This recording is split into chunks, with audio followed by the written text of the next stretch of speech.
به نام خداوند رنگین کمان، خداوند بخشنده مهربان. سلام خدمت شما پیشتازان عزیز، در خدمتتون هستیم مبحث آموزش گره و ساخت پروژه. این جلسه دوم آموزش گرهمون هست که گره خفت رو میخوام آموزش بدیم. گره خفت همون گره ساده هسته با یه تغییراتی که ما اینجا اجرا میکنیم.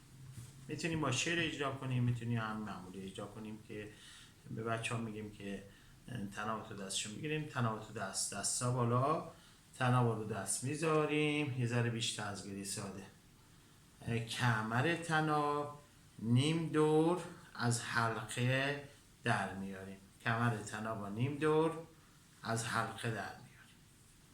خب گره خفت برای چی خوبه؟ خب اگر ما گرهمون میخوایم که کور نشه از گره خفت استفاده میکنیم. برای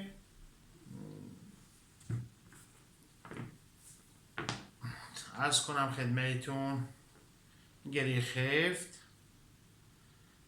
اگر بخوایم تناب حلقه ایجاد کنیم و برای مثلا بار تناب بار رو چیز کنیم، این خفت رو که ما زدیم یه دونه گره این ته تناب میزنیم و میتونیم از این تناب استفاده کنیم.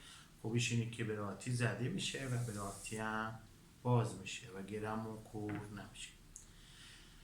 میتونیم وقتی خفت رو ما تدریس کردیم گره زنجیره هم اینجا آموزش بدیم. همون گره خفته به این صورت که تناب تو دست میگیریم ما و سر تناب روی بدنه تناب قرار میدیم، از تو حلقه تناب بلند رو بیرون میاریم. این میشه یک خفت.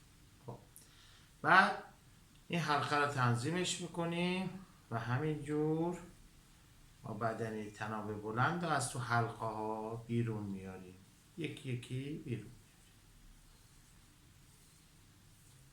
میاریم. در آخر تا اون جایی که نیاز بود ما سر تناب از تو حلقه آخری بیرون میاریم.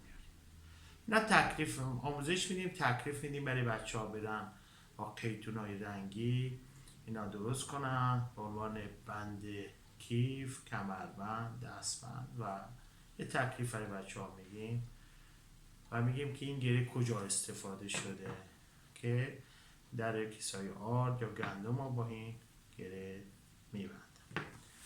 ممنون و متشکرم که با من همراه بودید. تا جلسه بعد شما رو به خدای بزرگ میسپارم. شاد و پیروز و کامیاب باشید.